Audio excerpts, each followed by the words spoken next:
Durante años, varias jóvenes desaparecieron después de salir rumbo al trabajo o continuar con actividades aparentemente normales.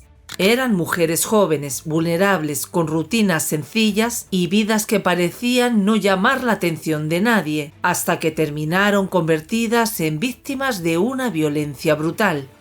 Sus cuerpos aparecieron abandonados en lugares solitarios, con señales de tortura y una crueldad difícil de ignorar. Detrás de esos crímenes comenzaría a repetirse la sombra de un mismo hombre, alguien que presuntamente se movía entre la comunidad como cualquier vecino común, mientras según las investigaciones ocultaba un rostro completamente distinto. Hola a todos, soy María, bienvenidos a mi canal, bienvenidos a Archivo Criminal. Muchas gracias por vuestro apoyo y por hacer crecer esta familia. El caso que os traigo hoy sucedió en México. Os invito a que me acompañéis a conocer los detalles de la historia y luego podéis dejar vuestros comentarios sobre el caso. Contadme desde dónde me estáis viendo, dejad vuestros me gusta y suscribíos si queréis seguir escuchando más historias reales que revelan el lado más oscuro de la realidad. Sin más, comencemos.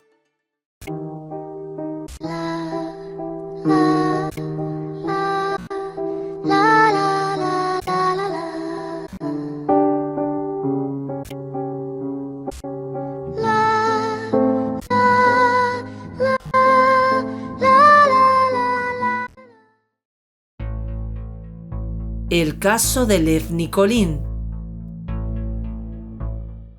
La mañana del 24 de febrero de 2022, una noticia comenzó a circular con rapidez entre los habitantes de Almoloya del Río, Estado de México.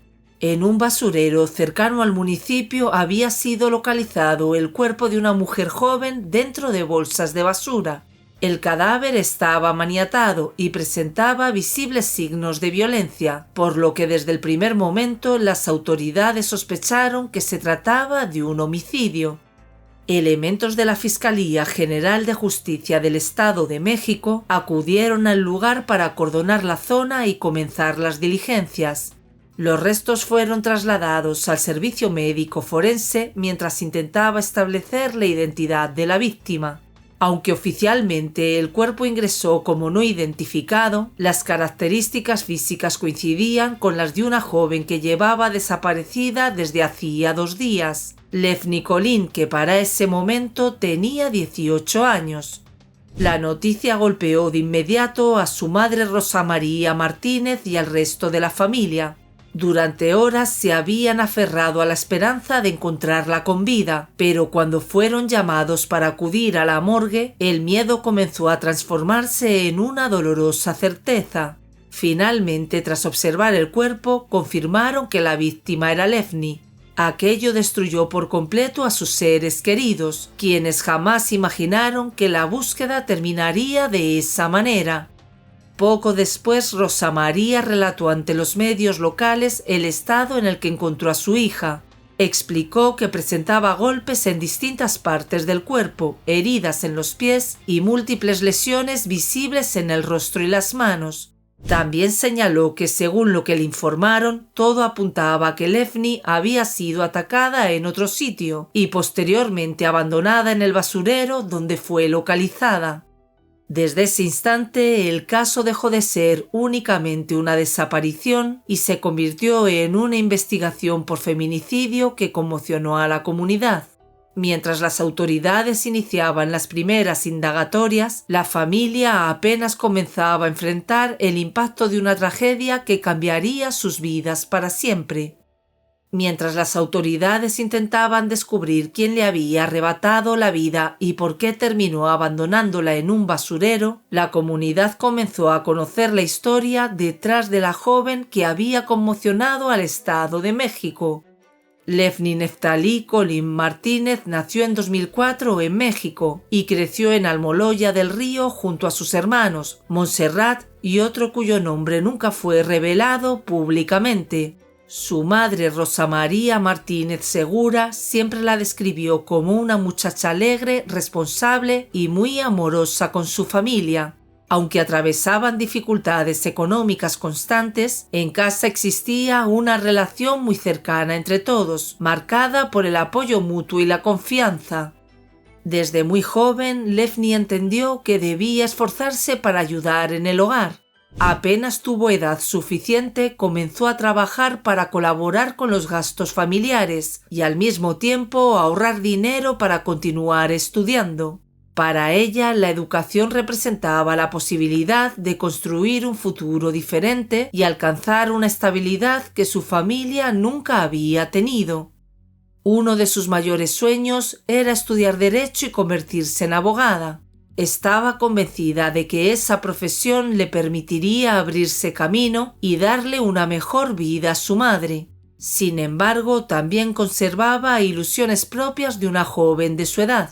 Le atraía la idea de convertirse en azafata porque soñaba con viajar, conocer otros lugares y salir del entorno limitado en el que había crecido.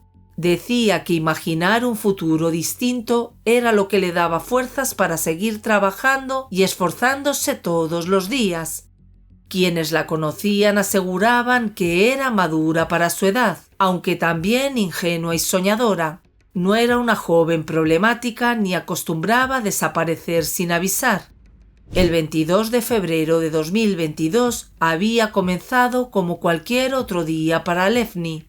Esa mañana salió de casa para dirigirse a su trabajo en un local de maquinitas de juegos de azar, donde atendía a los clientes que acudían al lugar.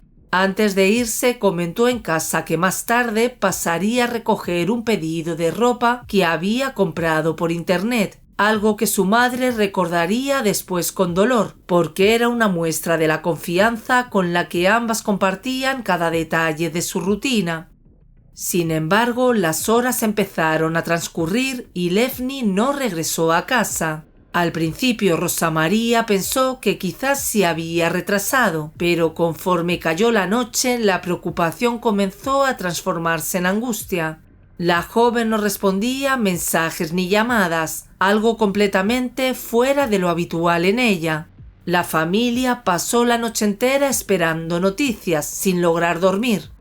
Con la llegada del amanecer, Rosa María y sus hijos acudieron a la fiscalía para denunciar formalmente la desaparición.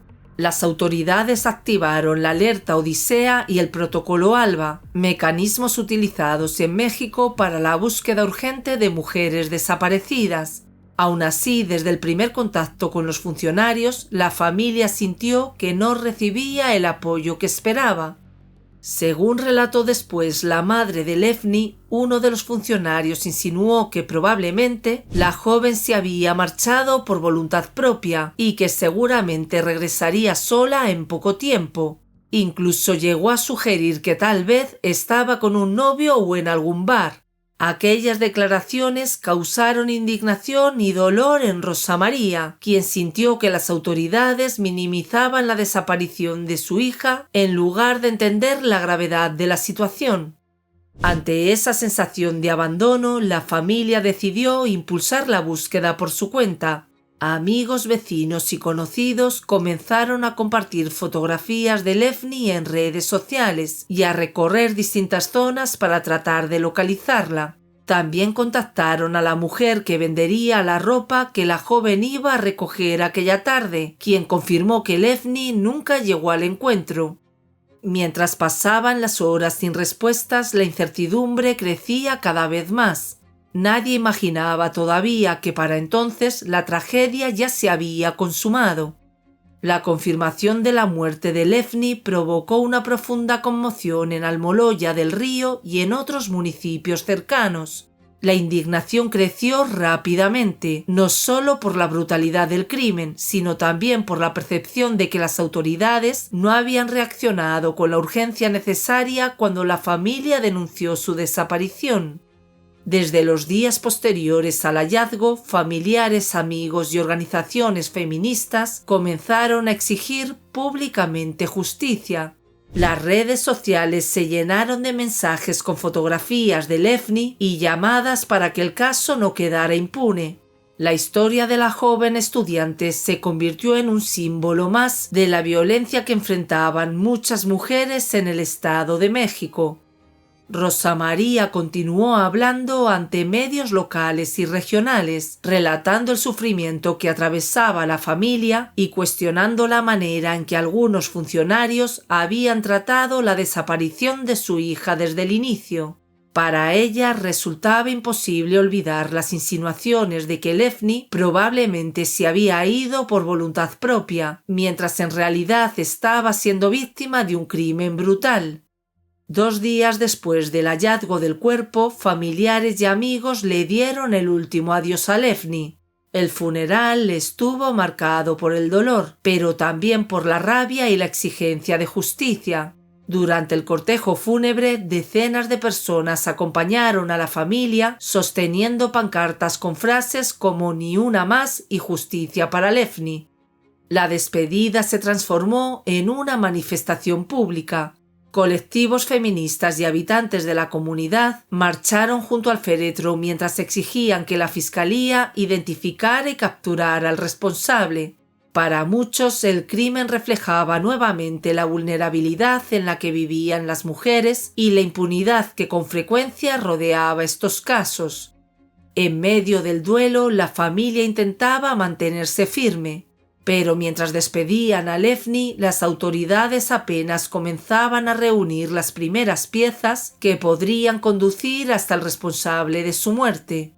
Conforme avanzaban las investigaciones, la Fiscalía General de Justicia comenzó a reconstruir los movimientos ocurridos el día de la desaparición de Lefni. Los peritos y agentes revisaron grabaciones de cámaras de seguridad cercanas al lugar donde la joven trabajaba, buscando cualquier detalle que pudiera conducir hacia el agresor. Entre las imágenes analizadas hubo una que llamó especialmente la atención de los investigadores.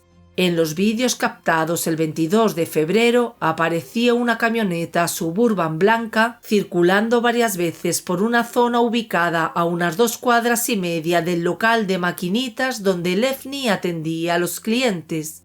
Los movimientos repetitivos del vehículo parecían extraños y despertaron sospechas dentro de la investigación. Las autoridades analizaron cuidadosamente las grabaciones para intentar identificar la placa de la camioneta. Después de ampliar las imágenes y revisar distintos ángulos, lograron obtener datos suficientes para rastrear al propietario del vehículo. El registro condujo hasta un hombre de 41 años llamado Nibardo Salvador Moreno. Hasta ese momento la Fiscalía aún no tenía claridad total sobre lo ocurrido ni sobre el vínculo exacto entre ese hombre y la víctima. Sin embargo, la presencia insistente de la camioneta cerca del lugar donde Lefni fue vista por última vez convirtió a Nibardo en una pieza central de la investigación. El hallazgo abrió una nueva etapa en el caso. Después de semanas marcadas por el dolor y la incertidumbre, la investigación finalmente parecía avanzar hacia una posible línea concreta.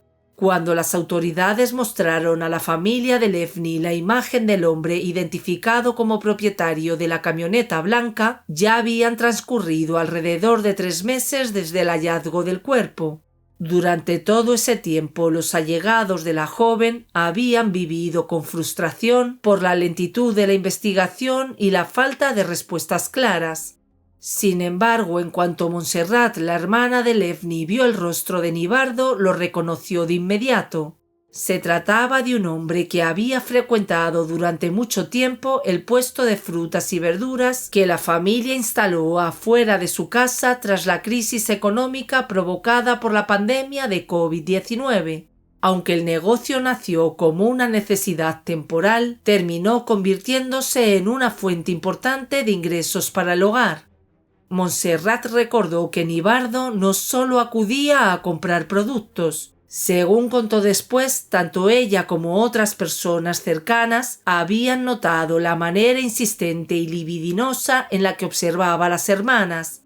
Incluso el novio de Montserrat, quien también ayudaba en el negocio familiar, había percibido esas conductas incómodas cuando el hombre se acercaba al puesto. Aún así, la familia nunca imaginó que aquel cliente habitual terminaría siendo relacionado con el crimen de Lefni. Montserrat aclaró que jamás había presenciado una amenaza directa ni una conducta que permitiera anticipar algo tan grave.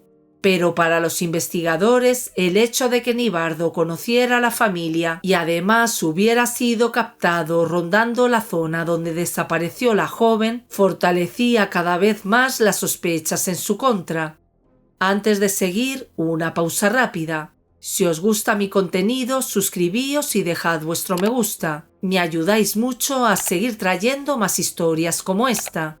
Ahora sí, continuamos. Conforme la Fiscalía reunió más elementos, las autoridades informaron públicamente que existían pruebas suficientes para vincular a Nibardo con el feminicidio de Lefni.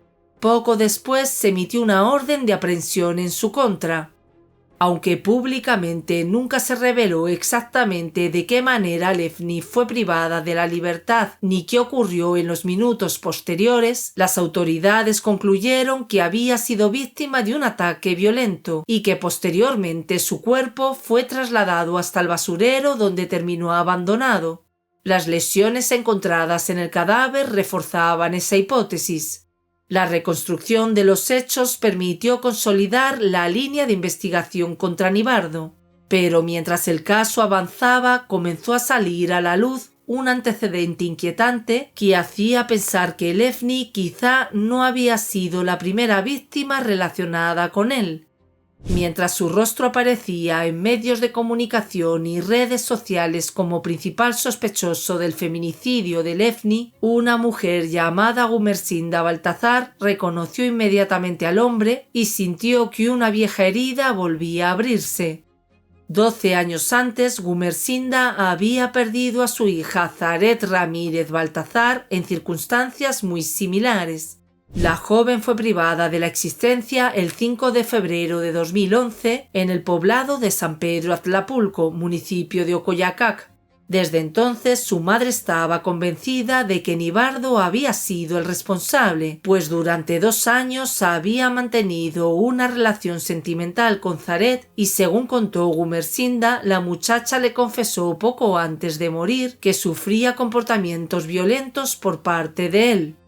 Las coincidencias entre ambos casos resultaban inquietantes. Zaret también desapareció mientras se dirigía a su trabajo, una estética ubicada en Ocoyoacac. Tiempo después, su cuerpo fue encontrado maniatado y abandonado entre arbustos en una zona solitaria. Además, cámaras de seguridad cercanas al lugar captaron a la joven marchándose con Nibardo el día de su desaparición. Gumersinda aseguró que en aquel entonces se entregó las grabaciones a las autoridades esperando que sirvieran para encarcelar al responsable. Sin embargo, el caso nunca avanzó como ella esperaba y Nibardo permaneció en libertad durante todos esos años. La madre conservaba todavía fotografías de su hija junto a él y recortes de periódicos relacionados con el crimen, convencida de que la justicia jamás había escuchado sus denuncias. Por eso, cuando vio el nombre de Nibardo relacionado con el feminicidio de Lefni, sintió que la historia parecía repetirse. Para ella, el hombre había vuelto a atacar después de haber permanecido impune más de una década.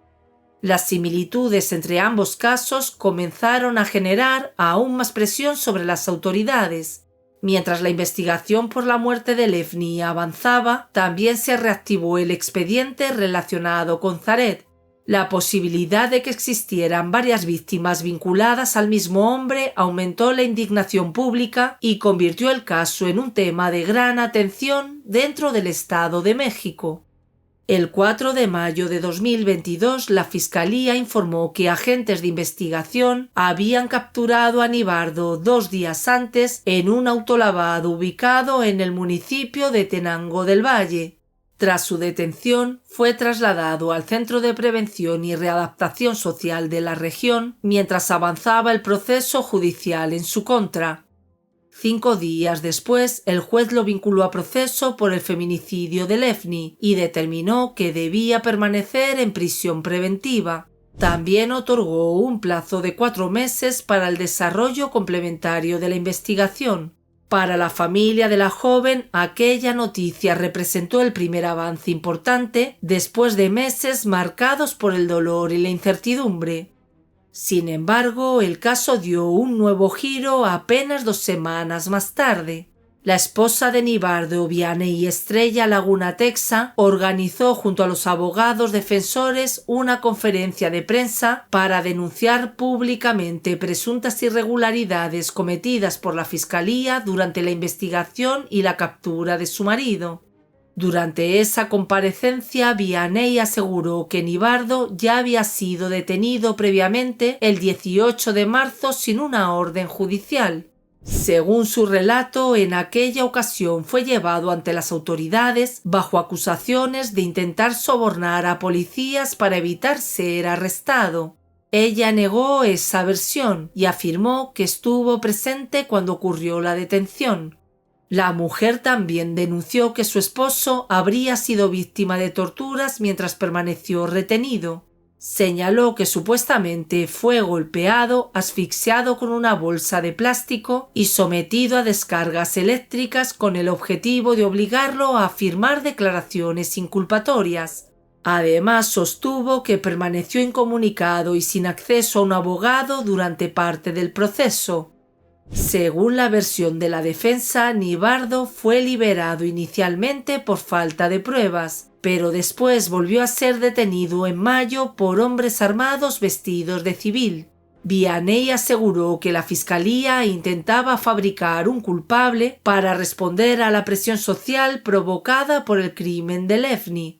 La familia del acusado también cuestionó las pruebas relacionadas con la camioneta Suburban blanca captada por las cámaras de seguridad. Argumentaron que el vehículo pertenecía a la familia y circulaba habitualmente por la zona debido a actividades cotidianas como llevar a los niños a la escuela o realizar compras. Además, insistieron que en ningún vídeo podía verse a Levni subiendo al vehículo ni a Nibardo obligándola a entrar.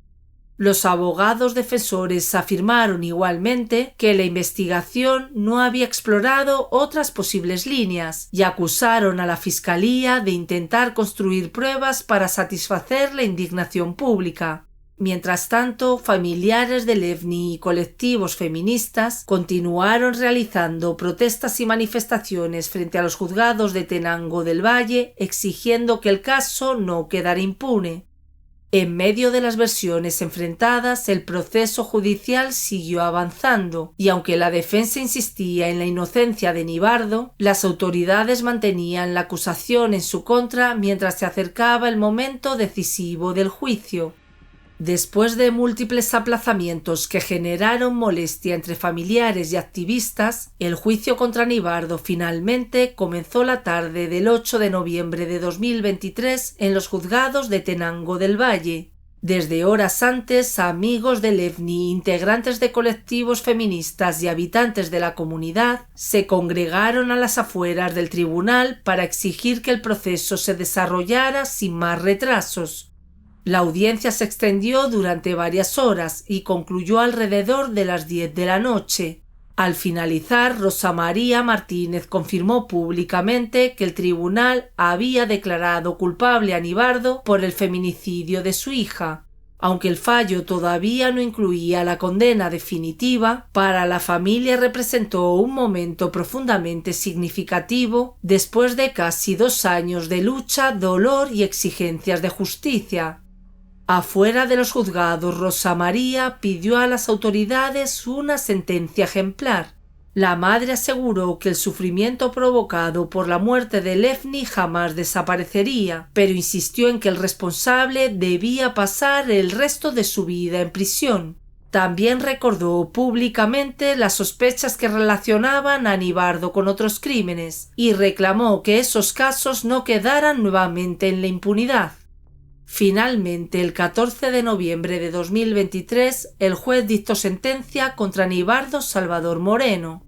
Fue condenado a 58 años y 9 meses de prisión por el feminicidio de Levni Colín Martínez. Además, las autoridades ordenaron el pago de una indemnización económica por daño psicológico y reparación del daño para la familia de la joven.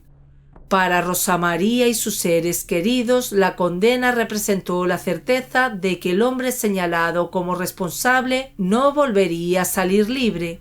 Aunque reconocían que ninguna sentencia podría devolverles a Levni ni borrar el dolor causado por su muerte, sentían que al menos se había conseguido una parte de la justicia que tanto reclamaron desde el inicio del caso.